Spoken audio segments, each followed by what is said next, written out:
What's up, guys? I'm Improv, and this is my Ironman. I have no special restrictions and just plan to play the game my own way and show that even if you don't have all day to play, you can still achieve great things. This is Casually Maxing. We're doing some crazy upgrades to our boat, and let me tell you, these camphor planks are so expensive to get. It's $2,500 per log, and I think to upgrade to a camphor hull in a sloop, it's like 400 planks that I need. It is very expensive. This is just from 2 loads right here. So basically 26 each load. I've spent 130K already. It's kind of crazy. All right, we're boarding the King Chaser, which we finally have upgraded to the way that we need it. So as you can see, we're going to go do some deep sea trawling. We got 2 of the trawling nets. We got our inoculation station. We got our wind catcher so that we can go a little faster if we need to. We have our fathom stone to locate some shoals, and then we have our advanced chum station so that we can attract fish. One other thing I need to do though is I need to grab one more crew member. Since we are above level 70, I can do that now. So let me get one more crew member and then we're going to go check this out. These right here have to be one of the most important things when it comes to deep sea fishing. So you make a camphor crate using 4 adamant nails and camphor logs, and then you just use a chisel on it. But then you can add these ice coolers to the camphor crate to create fish crates. Now, the reason the fish crates are so nice is because each one of these fish crates can hold up to 10 fish, meaning if you get like 100 of these, you can actually fish around till you have 1,000 fish. That's pretty crazy. So we're going to try that out. That's all the supplies I had to make like 18.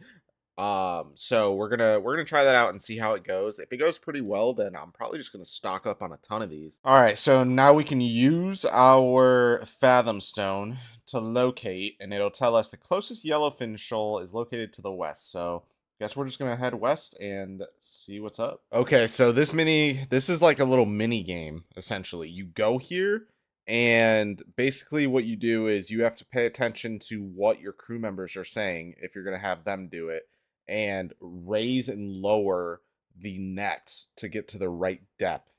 And that's how you're going to get XP.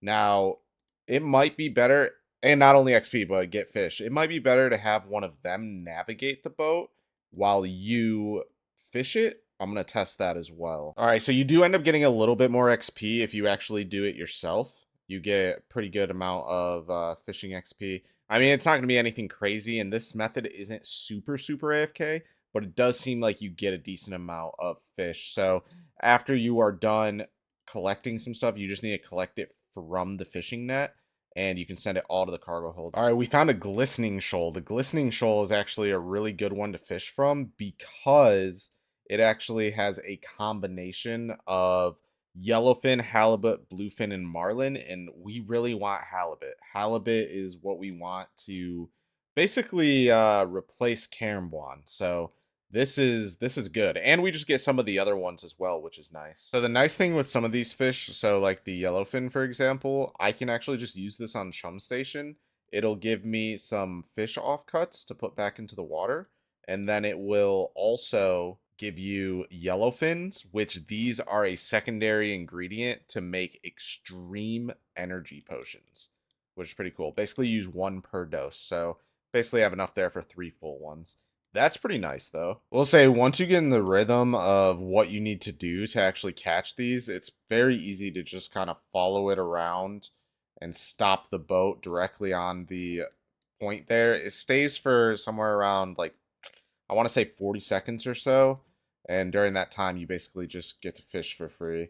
Definitely not super AFK, but very chill. Also, if you can manage to stay on top of the shoal while it's moving, you can continue to operate the fishing nets to catch them as well. Now, I will say that the XP here is pretty underwhelming. It could be my fishing level. I'm not sure. I'm using fish off cuts as well, but I am getting around 14K fishing XP per hour and around 5.5K sailing XP.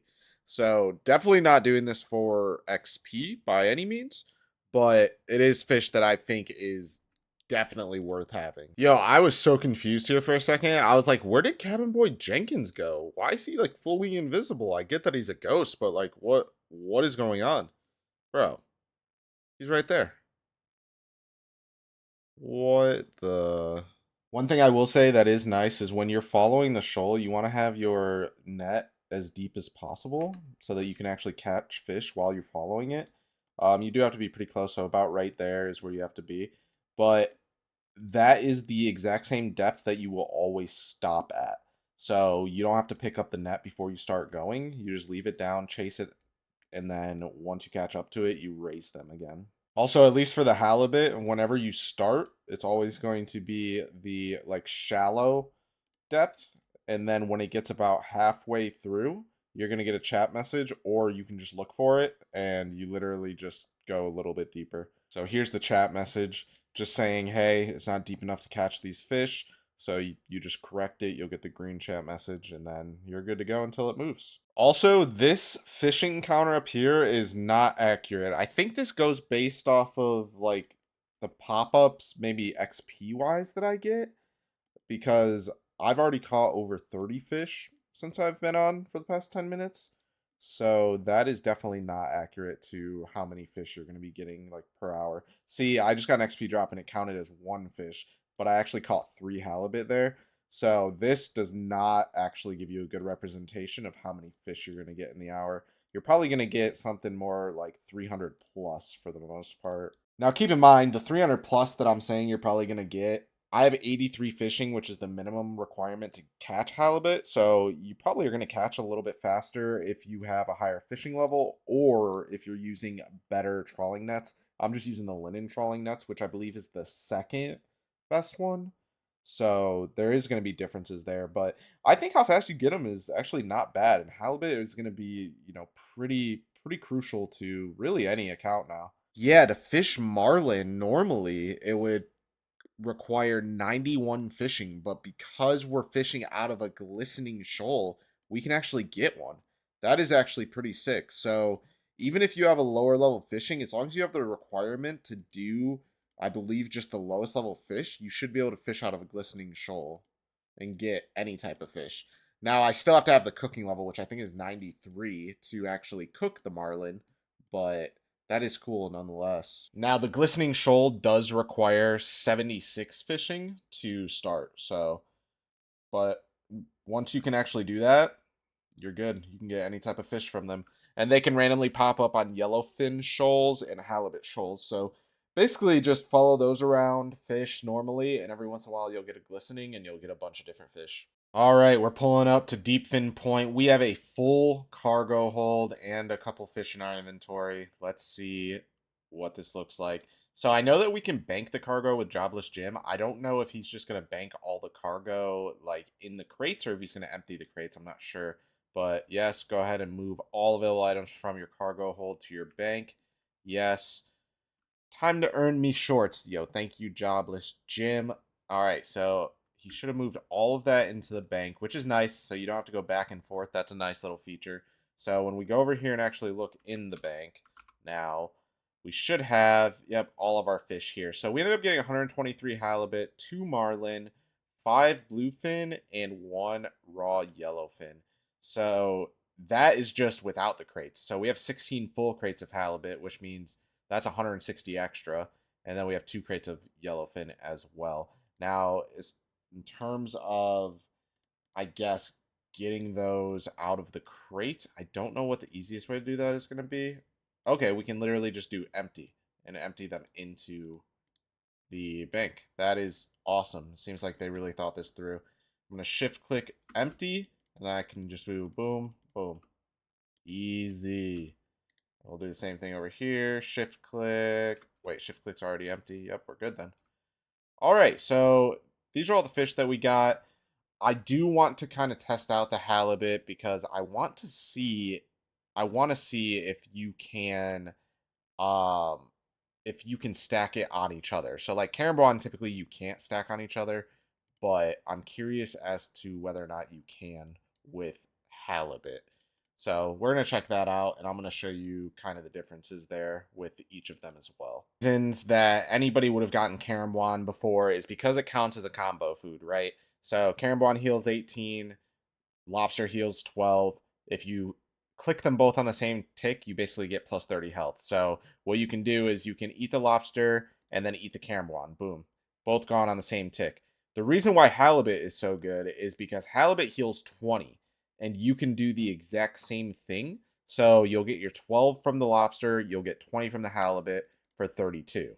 So combo food there. Now, halibut and carambuan, you might be able to combo for a 38, maybe? No, you cannot. So that also means that halibut in general can't be stacked with each other either, because halibut, the best way to look at it is it's another carambuan. It's a combo food, which means you can three-way eat as well if you have like a pot or something.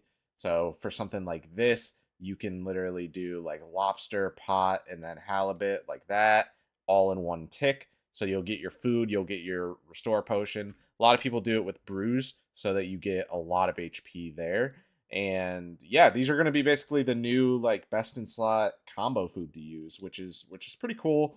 I don't think it takes too long to actually fish them up. And honestly, deep sea fishing is kind of chill. It is more active than any other sort of fishing, but it is pretty chill. Next, I want to show you guys, or at least tell you guys, what the differences in each of these pieces of food are. So on screen right now, you'll see a screenshot of basically all the fish that you can get from deep sea fishing. Now, the big thing with the marlin, it does require 91 fishing to get, and it requires 93 cooking, but it heals 24 HP. That is one of the highest healing single items in the game. So it's going to be just one of the best fish in general. On top of that, if you use it with a knife, you can get marlin scales and make extended stamina potions, which those just last a lot longer. The bluefin heals 22 HP and restores 5 prayer points. So that's pretty insane. We don't have anything like that. The halibut, your best combo food, so just best in slot as far as comboing. You have your yellowfin, which that can be cut to make extreme energy potions. Now, those ones basically restore 40% energy rather than 20% energy. And also, if you just cook up the yellowfin, it'll heal 19 hit points and restore 20% run energy. Something like that is probably pretty good for like thieving, or not thieving, agility grinds that you can get hurt at. And then the lower level foods, those are still really, really good. So if you can get them early on, especially in an Ironman or even a normal account, they're gonna just be like very, very good. Raw haddock is pretty nice because it overheals up to 10 HP. That is basically your best overheal before you get bruised, I would say.